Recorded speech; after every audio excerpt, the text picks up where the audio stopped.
Dear students, welcome to my channel. আৰু আজিৰ এই ভিডিঅ'টোত আমি কেইটামান এনচিইআৰটিৰ এক্সাৰসাইজ নিউমাৰিকেল আৰু এক্সাম্পলৰ নিউমাৰিকেল সলভ কৰিবৰ কাৰণে ট্ৰাই কৰিম। তো এইকেইটা নিউমাৰিকেল ক'ৰ পৰা আহিছে আমি এতিয়ালৈকে যিমানখিনি থিয়ৰি কভাৰ কৰিছোঁ সেই থিয়ৰিখিনিৰ ওপৰত বেছড কুৱেশ্যন। তো প্ৰথম আমি এক্সাৰসাইজৰ 5টা কুৱেশ্যন লৈ লৈছোঁ 1.1 পৰা 1.5লৈ। ইয়াৰে প্ৰথম কুৱেশ্যনটো আছে what is the force between two small charged spheres having charges of 2 into 10 to the power minus 7 and 3 into 10 to the power minus 7 placed 30 centimeter apart in air। তাৰ মানে ফ'ৰ্চৰ ভেলুটো আমি কেলকুলেট কৰিব লাগে কাৰ মাজত দুটা স্মল চাৰ্জ স্ফিয়াৰ আৰু সেই দুটা চাৰ্জ বডি এয়াৰত প্লেচ কৰা হৈছে কিমান সেপাৰেশনত 30 সেন্টিমিটাৰত আৰু সেই স্মল চাৰ্জ স্ফিয়াৰ কিটাত থকা চাৰ্জৰ ভ্যালুটো আমাক দিয়া আছে। গতিকে জাস্ট আমি ফোৰ্সৰ ভ্যালুটো ক্যালকুলেট কৰিব লাগে। তো এতিয়া আমি এটো সলভ কৰো। প্ৰথম ডায়াগ্ৰামটো আমি বনাই লওঁ।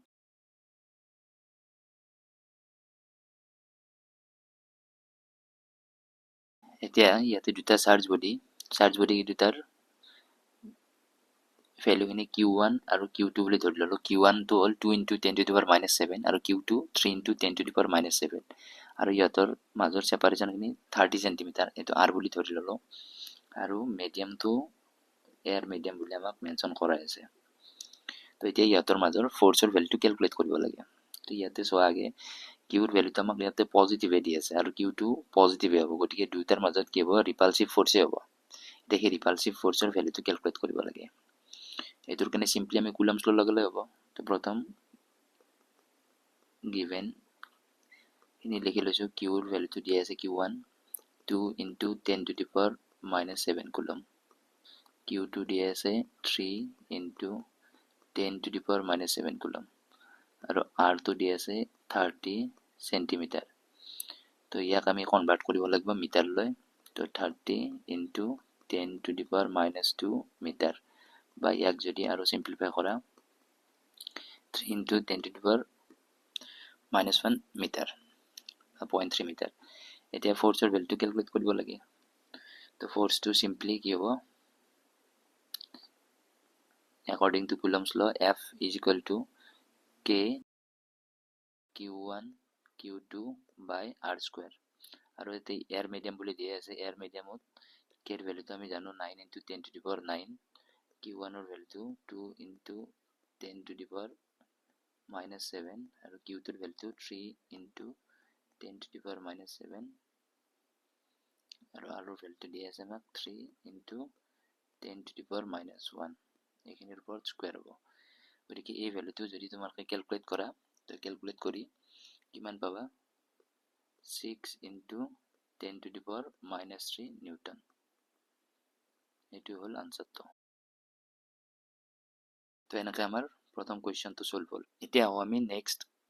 নিউমাৰিকেলটো আৰু ইয়াতে দিয়া আছে আমাক the electrostatic force on a small sphere of charge 0.4 microcoulomb due to another small sphere of charge minus 0.8 microcoulomb in air is 0.2 newton। তাৰ মানে এটা চাৰ্জ বডি 0.4 মাইক্ৰোকুলম্বৰ ওপৰত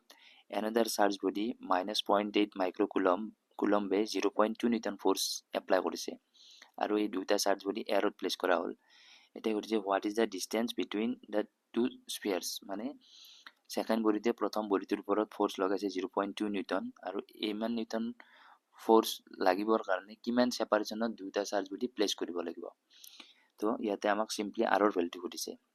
গতিকে এটো আমাৰ কুলম্বস লৰ থ্ৰুদি ওলাই যাব কাৰণ চাৰ্জ কেইটাৰ ম্যাগনিটিউড দিয়া আছে Q1 আৰু Q2 ৰ ভ্যালু দিয়া আছে আৰু ফোৰ্সৰ ভ্যালুটো দিয়া আছে। গতিকে R টো ওলাই যাব। নেক্সট সেকেন্ডটো চোৱা what is the force on the second sphere due to the first। গতিকে সেকেন্ডটোৱে প্ৰথমটোৰ ওপৰত লগালে এবাৰ প্ৰথমটোৱে সেকেন্ডটোৰ ওপৰত কিমান লগাব এইটো সুধিছে। তো এইটো আমি সলভ কৰিব ট্ৰাই কৰো। প্ৰথম আমি ডায়াগ্ৰামটো বনাই লওঁ।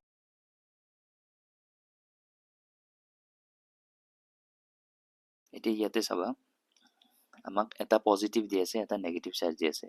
তো পজিটিভ চাৰ্জটো মই প্লাস Q1 বুলি ক'লো আৰু নেগেটিভ চাৰ্জৰ ভ্যালুটো এইটো মাইনাস Q2। এটা এই দুটা কিমান সেপাৰেশনত ৰাখিলে এটো ফোর্স আহিব এতিয়া যদি আমি চাও ইয়াতে অলপ ইয়াতে ডিটেইলছত চাব লাগিব ইয়াৰে পিছৰ টপিকটো তোমালোকে এই টপিকটোৰ বিষয়ে ভালকৈ বুজি পাবা তাৰ মানে ইয়াতে আমাৰ কুলম্বছ লৰ ফেক্টৰ ফৰ্মটো ইউজ হ'ব তো চাবা Q1 আৰু পজিটিভ চাৰ্জ এটা আৰু নেগেটিভ চাৰ্জ এটা স্মল সেপাৰেশন তেনেকৈ প্লেস কৰা আছে এতিয়া ইয়াত দুটা চাৰ্জৰ মাজৰ ফোৰ্সটো আমি ক্যালকুলেট কৰিব জানো কুলম্বছ লৰ থ্ৰু দি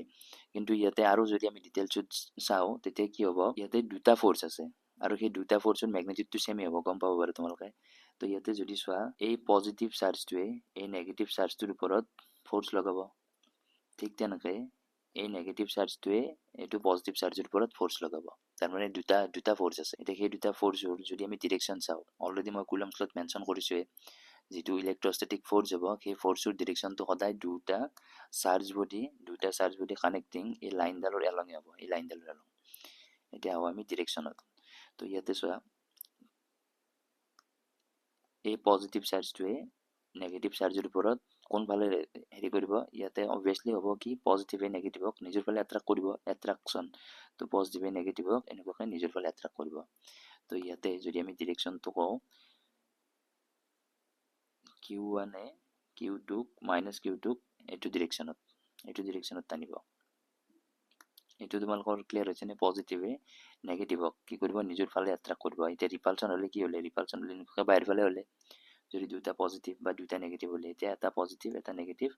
গতিকে এট্ৰাকশন কৰিব ইয়াক ইফালে টানিব এতিয়া এইটো ফোৰ্সৰ আমি নামটো স্পেসিফাই কৰিব পাৰো এইটো হল 2 নম্বৰ ওপৰত 1 নম্বৰে লগাইছে তো এইটো ফোৰ্সক আমি F21 বুলি কওঁ ফোৰ্স অন 2 ডিউ টু 1 ঠিক তেনেকৈ আকৌ যদি চোৱা এই নেগেটিভ চাৰ্জটোৱে এই পজিটিভ চাৰ্জটোক কি কৰিব এট্ৰাকশনে কৰিব আৰু কেনেকুৱা ডিৰেকশনত হ'ব এই লাইনডালৰ ডিৰেকশনতে পজিটিভ আৰু নেগেটিভ কানেক্টিং এই লাইনডালৰ ডিৰেকশনতে তো ইয়াৰ ডিৰেকশনটো চাবা মাইনাস Q2 এ Q1 ক নিজৰ ফালে এনেকুৱাকৈ এট্ৰাক্ট কৰিব এইটো ফোৰ্সৰ নাম যদি আমি দিও ফোৰ্স অন 1 ডিউ টু 2 2 নম্বৰে 1 নম্বৰ ওপৰত লগা ফোৰ্স তো এইটো হল ডিৰেকশনটো কিন্তু ইয়াৰ ম্যাগনিটিউড যদি আমি চাও F12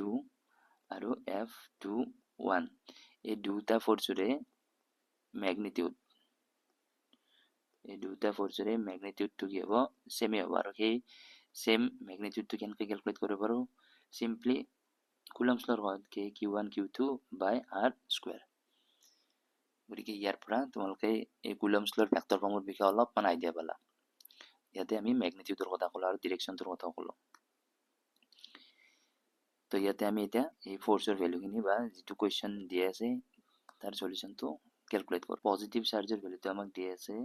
0.4 মাইক্ৰোকুলম তো একেলগে ইয়াক SI ইনটুত কনভাৰ্ট কৰা 0.4 ইনটু 10 টু পাৱাৰ -6 হ'ব আকৌ যদি এটো এডি সলভ কৰা 4 ইনটু 10 টু পাৱাৰ -7 হ'ব ঠিক তেনেকৈ Q2 ৰ ভ্যালুটো দিয়া আছে আমাক নেগেটিভত দিয়া আছে কিন্তু কুলম্বছ লত পুট কৰোতে আমি সদায় পজিটিভ লৈ ফেলে পুট কৰিম গতিকে ইয়াতে Q2 ৰ ভ্যালুটো 0.8 মাইক্ৰোকুলম দিয়া আছে তো তাৰ মিনিং কি হ'ব 8 into 10 to the power -7 coulomb আৰু 1 নম্বৰৰ ওপৰত 2 নম্বৰে মানে সেকেন্ডটোৱে প্ৰথমটোৰ ওপৰত কিমান ফোৰ্স লগাইছিল 0.2 নিউটন এতিয়া সেপাৰেশনটো কৰিছে আমাক R ৰ ভ্যালুটো কিমান হ'ব তো এইটো যদি সলভ কৰো তেনেহলে আমি পাম ফোৰ্স অন 1 ডিউ টু 2 এই ফোৰ্সৰ জাস্ট ম্যাগনিটিউডটো কিমান হ'ব K তাৰপিছত এইটো ফৰ্মুলা লগালে হ'ল Q1 Q2 বাই R স্কয়াৰ এতিয়া এইটো তোমালোকে মনত ৰাখিবা যেতিয়া আমি এই ফোৰ্সৰ ফৰ্মুলাটোত যেতিয়া আমি চাৰ্জৰ ভ্যালু পুট কৰিম তেতিয়া সদায় অনলি ম্যাগনিটিউড লৈ ফেলে পুট কৰিবা মানে নেগেটিভ থাকিলে আমি পজিটিভ লৈ ফেলে পুট কৰিম কাৰণ নেগেটিভ হলে আমি অলৰেডি কি হ'ব ডিৰেকশনত চেঞ্জ হ'ব ম্যাগনিটিউডত একো চেঞ্জ নাই গতিকে ডিৰেকশনটো আমি গমেই পাম তো সেইকাৰণে এই ফৰ্মুলাটোত সদায় পজিটিভ সাইন লৈ ফেলে পুট কৰিবা গতিকে k ৰ ভ্যালুটো আমি জানো 9 ইনটু 10 টু দি পাৱাৰ 9 আৰু Q1 ৰ ভ্যালুটো আমি পাইছো 4 ইনটু 10 টু দি পাৱাৰ -7 আৰু এটো হল 8 ইনটু 10 টু দি পাৱাৰ -7 আৰু R ৰ ভ্যালুটো কিমান হ'ব হেতু লাগে আমাক R স্কয়াৰ আৰু ইয়াৰ ভ্যালুটো দিয়া আছে 0.2 নিউটন এতিয়া এইখিনি যেতিয়া তোমালোকে সলভ কৰিবা তেতিয়া পাবা R ৰ ভ্যালুটো পাবা 0.12 মিটাৰ এইখিনি সিম্পলি ক্যালকুলেট কৰিব লাগে গতিকে এইটো হ'ল আমাৰ সেপাৰেশনটো তাৰমানে ইমান সেপাৰেশন প্লেস কৰিলে 2 নম্বৰে 1 নম্বৰৰ ওপৰত 0.2 নিউটন ফোৰ্স লগাব পাৰিব এটা নেক্সট কোৱেশ্চনটো তাও আমি নেক্সট কোৱেশ্চনটো ইয়াতে আছিল 1 নম্বৰে 2 নম্বৰটোৰ ওপৰত কিমান ফোৰ্স লগাব যদি 2 নম্বৰে 1 নম্বৰৰ ওপৰত ইমান লগায় তেতিয়া 1 নম্বৰে 2 নম্বৰৰ ওপৰত কিমান লগাব তো হেতুটো ইয়াৰ পৰা অবভিয়াস হৈ গ'ল আৰু কিমান ফোৰ্সৰ ম্যাগনিটিউড কিমান হ'ব ফোৰ্সৰ ম্যাগনিটিউড F12 হ'ব F21 হ'ব দুটাৰ ম্যাগনিটিউড সমানে হ'ব খালি কিহত চেঞ্জ আহিব ইয়াতে চোৱা F21 ৰ ডাইৰেকশন ইফালে ৰাইটৰ পৰা লেফটৰ ফালে কিন্তু F12 ৰ ডাইৰেকশন লেফটৰ পৰা ৰাইটৰ ফালে তো অনলি ডাইৰেকশনত চেঞ্জ আহিব তো আনসাৰটো কি বুলি লিখিম আমি এটা নেক্সট কোৱেশ্চনটো তাও আৰু ইয়াতে দিয়া আছে 1.3 check whether the ratio ke square divided by g me into mp is dimensionless তাৰমানে ইয়াতে এটা ৰেশিও দিয়া আছে k means electrostatic force constant আৰু e মানে হল এটা ইলেক্ট্ৰন থকা চাৰ্জ g টো হল universal gravitational constant আৰু me means mass present in one electron আৰু mp means hall mass present in one proton তো প্ৰথম আমি ক'ব লাগে এই ৰেশিওটো ডাইমেনশনলেস হয় না নহয় এটো চেক কৰিব লাগে তাৰপিছত নেক্সট ক'ব লাগে look up a table of physical constant and determine the value of this ratio তাৰমানে এইটো ৰেশিও পাম এই ৰেশিওটোৰ ভ্যালুটো কিমান হ'ব এটো ক'ব লাগে আৰু সেই ৰেশিওটোৰ ভ্যালুৰ পৰা আমি ক'ব লাগে হোৱাট ডাজ দ্য ৰেশিও সিগনিফাই তো সেই ৰেশিওটোৰ সিগনিফিকেন্স কি হ'ব তো এই ৰেশিওটো যদি অলপ ভালকে মন কৰা ইয়াতে কে ই স্কয়াৰ বা তো ইয়াতে তিনটা কোৱেশ্চন সোমাইছে তো ইয়াতে ৰেশিওটো হ'ল রেশিওটো r বলে ধরে ললো r is equal to ইয়াতে দিয়ে আছে k e square divided by g m into e আৰু mass of proton এটো দিয়ে আছে এতিয়া ইয়াতে মন কৰা k e square means electrostatic force constant আৰু e square মানে দুটা ইলেক্ট্ৰন থকা চাৰ্জ এনকে ইমেজিন কৰা তাৰ মানে বা ইয়াৰ সিম্পল যদি আমি মিনিংটো ক'ব লাগে তাৰ মানে ইয়াতে সাপোজ এটা ইলেক্ট্ৰন প্লেস কৰা আছে আৰু ইয়াতে another proton প্লেস কৰা আছে ইহঁতৰ মাজত সেপাৰেশনটো r এতিয়া এই ইলেক্ট্ৰনটোৰ কিবা এটা মাসও থাকিব তো এইটো হল মাস অফ ইলেক্ট্ৰন আৰু এইটোৰ প্ৰটনৰ মাসও থাকিব তাৰ মানে ইয়াতে এই ৰেশিওটো সিম্পলি কি বুজাই আছে এইটো ইলেক্ট্ৰনৰ চাৰ্জ আৰু এইটো প্ৰটনৰ চাৰ্জ ইয়াতক যদি r সেপাৰেশনত ৰাখো তেতিয়া আমি এটা ইলেক্ট্ৰোস্ট্যাটিক ফোর্স পাম তো সেইটো হল fe তো fe এর ভ্যালুটো যদি আমি চাও fe electrostatic force এর ভ্যালুটো তো কিমান হ'ব k charge present in one electron e আৰু charge present on one proton এটো e হয় গতিকে k e square divided by separation তো কিমান আছে r square মানে r হ'ব ঠিক তেনেকৈ তো এইটো হল আমাৰ ইলেক্ট্ৰোস্ট্যাটিক ফোৰ্সটো ঠিক তেনেকৈ ইলেক্ট্ৰনত কিবা এটা মাসও আছে me আৰু প্ৰটনত কিবা মাস আছে mp এতিয়া এই দুটা মাসৰ মাজত কি আহিব গ্ৰেভিটেশনাল ফোৰ্স আহিব আৰু সেই গ্ৰেভিটেশনাল ফোৰ্সৰ ভ্যালুটো যদি আমি চাও এটো নাম দিলো সাপোজ f g বুলি তো তাৰ এক্সপ্ৰেশনটো কি হ'ব g m1 into m2 by r square আছিল m1 means mass of one electron m2 means mass of one proton আৰু সেপাৰেশনটো r আছে গতিকে r square হ'ব এতিয়া যদি এটো ডিভাইড কৰা মানে f e divided by f g যদি আমি কৰো তেনেহলে আমি কি পাম চোৱা ইয়াতে k e square by r square g me mp by r square তো r square দুটাৰ পৰা ক্যান্সেল আউট হ'ব ওপৰ থাকিব k square divided by g me into mp তো এইটো এই ৰেশিওটো তো এই ৰেশিওটো সিম্পলি কি বুজাই আছে ইলেক্ট্ৰোস্ট্যাটিক ফোৰ্স আৰু গ্ৰেভিটেশনাল ফোৰ্সৰ মাজৰ এটা ratio between one electron and one proton তো এইটো ৰেশিওৰ কথা কৈছে তো এতিয়া আমি চাও এই ৰেশিওটো প্ৰথম আমাক চেক কৰিব আছে এই ৰেশিওটো ডাইমেনশনলেস হয় না নহয় তো এইটো আমি চেক কৰো এতিয়া প্ৰথম যদি আমি নিউমাৰেটৰটো লৈ লও নিউমাৰেটৰ তো তাত কি আছে k যদি আমি SI ইউনিট চাও তো ইয়াৰ কাৰণে অলৰেডি আমি পাইছো এটো কি হয় নিউটন মিটাৰ স্কয়াৰ c ইনভাৰ্স 2 হয় আৰু e means এৰ চাৰ্জটো কিমান হয় কুলম্ব হয় আৰু দুটা আছে স্কয়াৰ আছে গতিকে c স্কয়াৰ হ'ব এটা k e স্কয়াৰ হলে এইখিনিৰ যদি আমি মাল্টিপ্লাই কৰিলে আমি কি পাম নিউমাৰেটৰৰ ইউনিটটো পাম নিউটন ইনটু মিটাৰ স্কয়াৰ ঠিক আছে ঠিক তেনেকৈ এতিয়া আমি চাও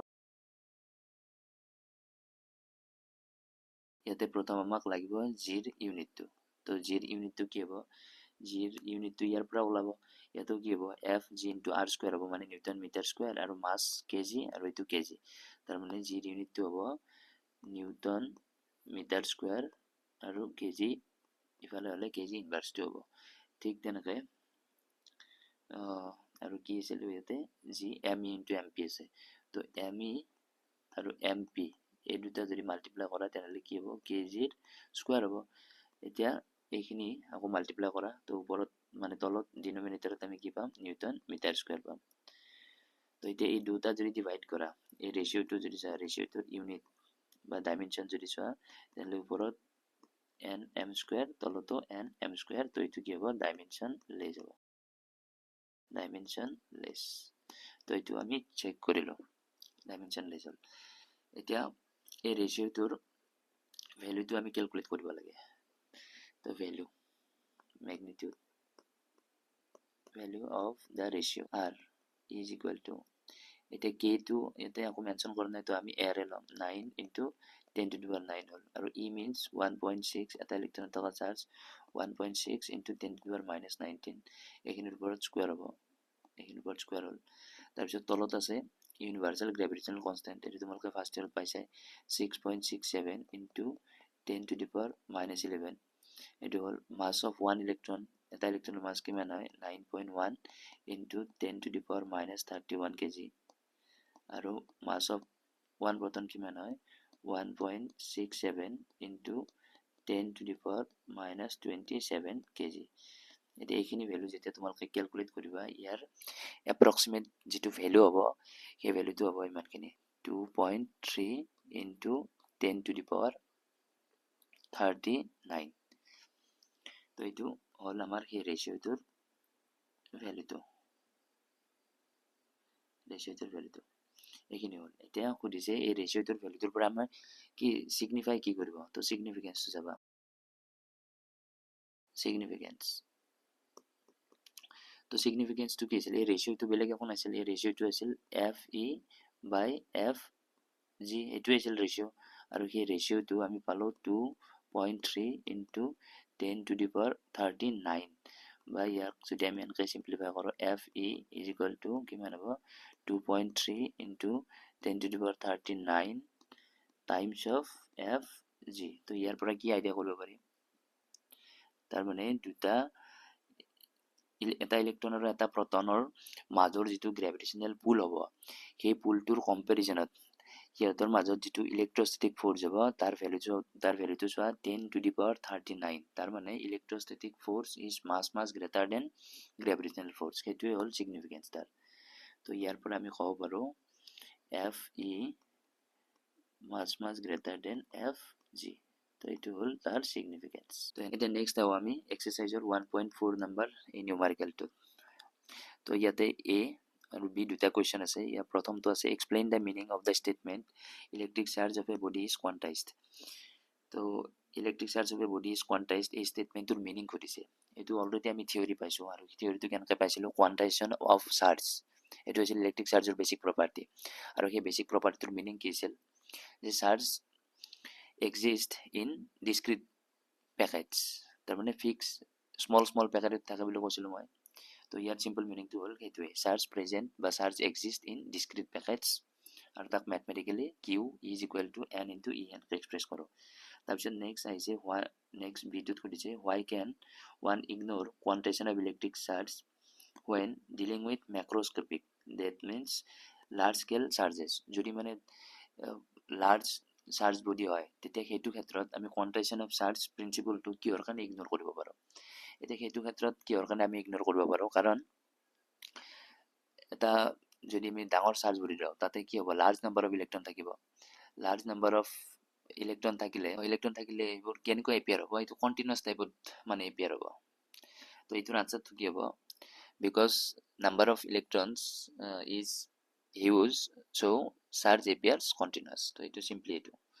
তো এইটো জাস্ট এনেকুৱা এপিয়াৰ হয় কিন্তু তাতেও কি থাকিব ডিসক্ৰিট ফৰ্মতে থাকিব এটা নেক্সট আও আমি 1.5 এইটো কোৱেশ্চনত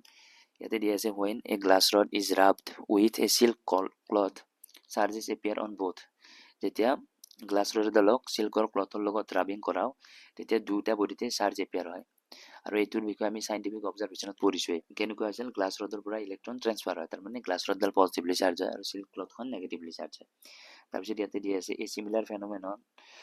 is observed with many other pairs of body আৰু এনেকুৱা similar phenomenon মানে এটা body electron lose কৰে এটা body electron gain কৰে এনেকুৱা মানে আমি এনেকুৱা বহুত observation আমি দেখা পাওঁ explain how this observation is consistent with the law of conservation of charge তাৰ মানে এই এক্সাম্পল বোৰে বা এই অবজাৰভেশন বোৰে কেনেকৈ কনজাৰভেশন অফ চাৰ্জ প্ৰিন্সিপলটো স্যাটিসফাই কৰে সেইটো বস্তু ক'ব লাগে তো এতিয়া যদি আমি চাওঁ যেতিয়া গ্লাছ ৰড আৰু সিল্ক ক্লথ এই দুখন যেতিয়া আমি ৰাপ কৰা নাই তেতিয়া দুইটা বডিতে চাৰ্জ জিৰ' আছিল মানে দুইটা বডি নিউট্ৰেল আছিল তাৰমানে এইটো যদি আমি এটা চিষ্টেম বুলি ধৰি লওঁ গ্লাছ ৰড আৰু সিল্ক ক্লথটো তেতিয়া এই চিষ্টেমটো টোটেল চাৰ্জটো জিৰ' হ'ব তাৰপিছত যেতিয়া আমি আফটাৰ ৰাবিং চাওঁ তেতিয়া কি হ'ব গ্লাছ ৰডডালত পজিটিভলি চাৰ্জ হ'ব আৰু সিল্ক ক্লথখনত নেগেটিভলি চাৰ্জ হ'ব তাৰমানে ইকুৱেল এমাউণ্টৰে গ্লাছ ৰডডাল পজিটিভ হ'ল আৰু সিল্ক ক্লথখনো ইকুৱেল এমাউণ্টৰে নেগেটিভলি চাৰ্জ হ'ব এতিয়াও যদি আমি এড কৰোঁ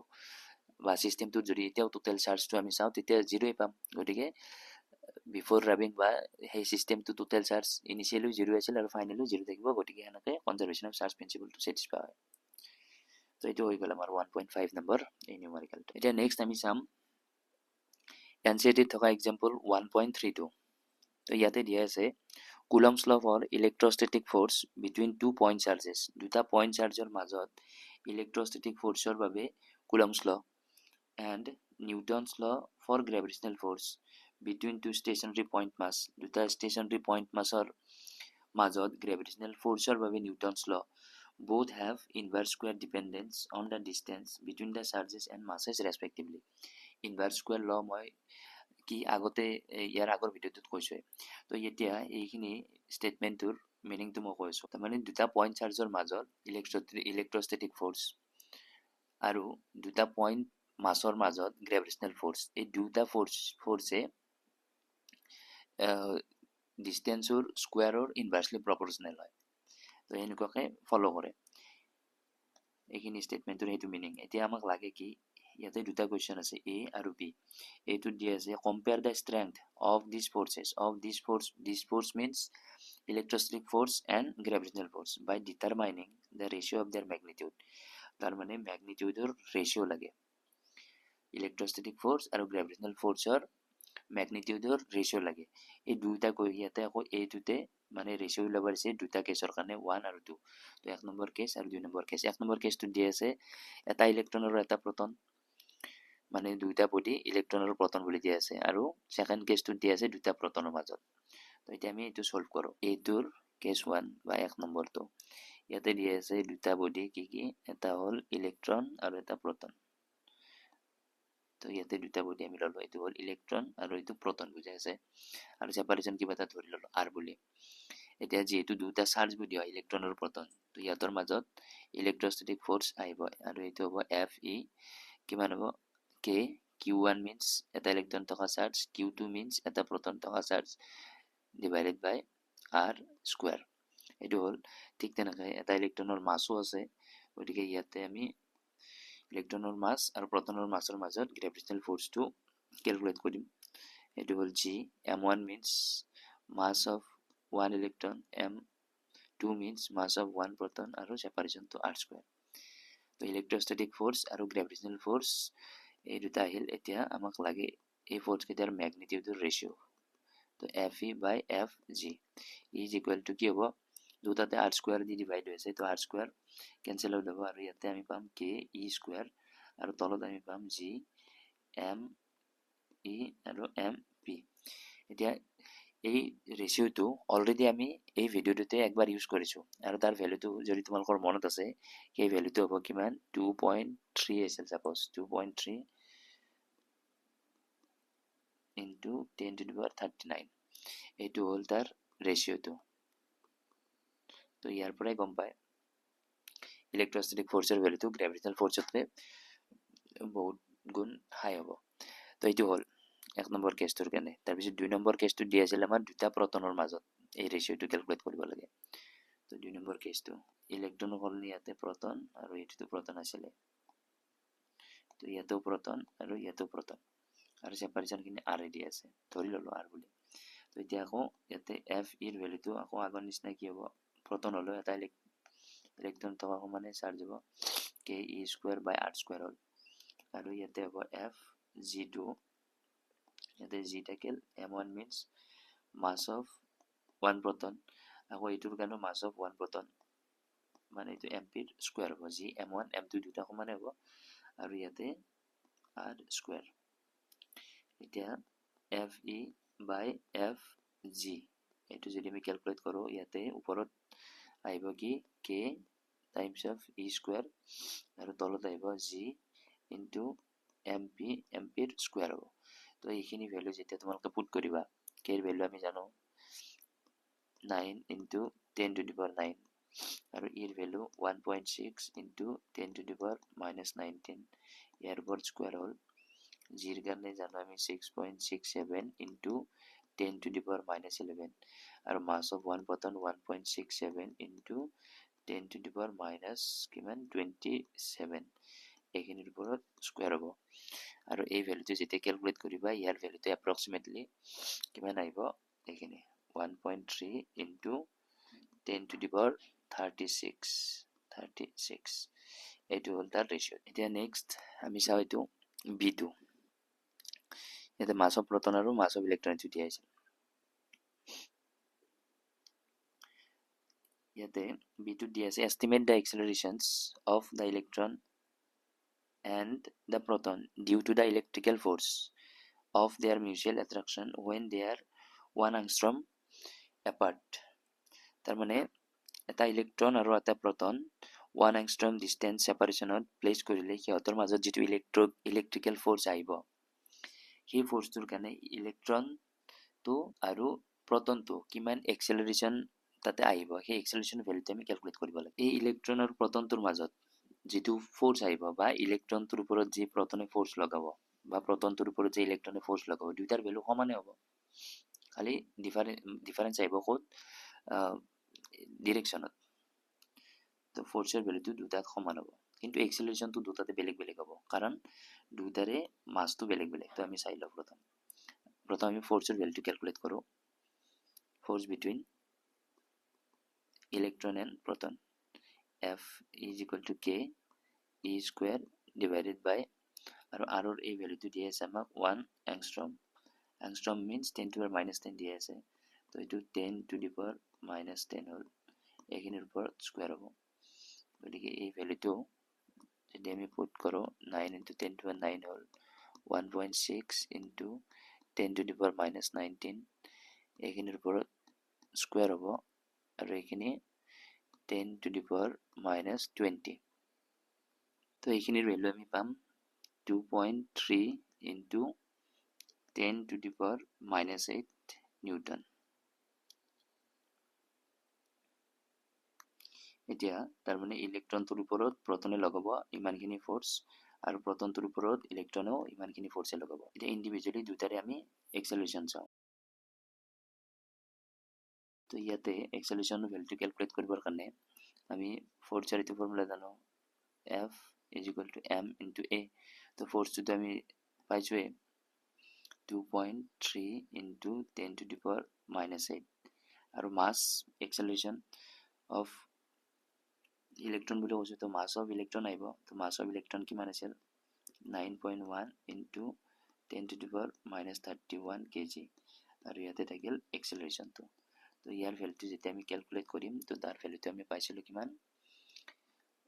acceleration তো আমি ইয়াতে পাম 2.5 into 10 to the power 22 ইমান মিটার per second square এতিয়া আমি acceleration of protonৰ acceleration তো proton accelerationৰ কাৰণে কি হ'ব force to same থাকিব ইয়াতে খালি mass of proton আহিব আৰু তাৰ কাৰণে acceleration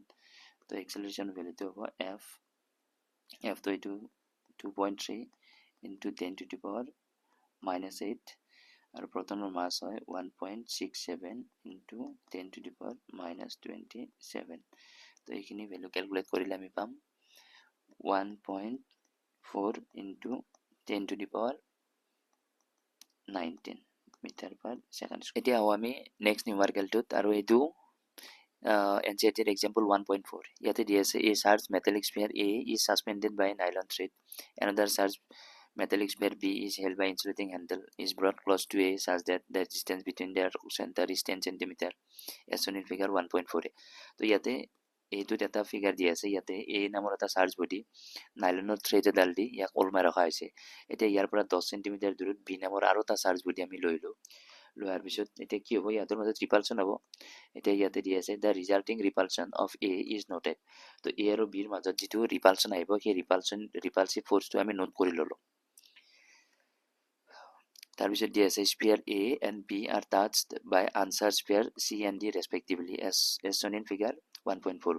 এতিয়া এই কেছটো হোৱাৰ পিছত ৰিপালচনটো আমি নোট কৰাৰ পিছত A নামৰ বডিটোক এটা আনচাৰ্জ বডি C লগত টাচ কৰাই দিলো ঠিক তেনেকৈ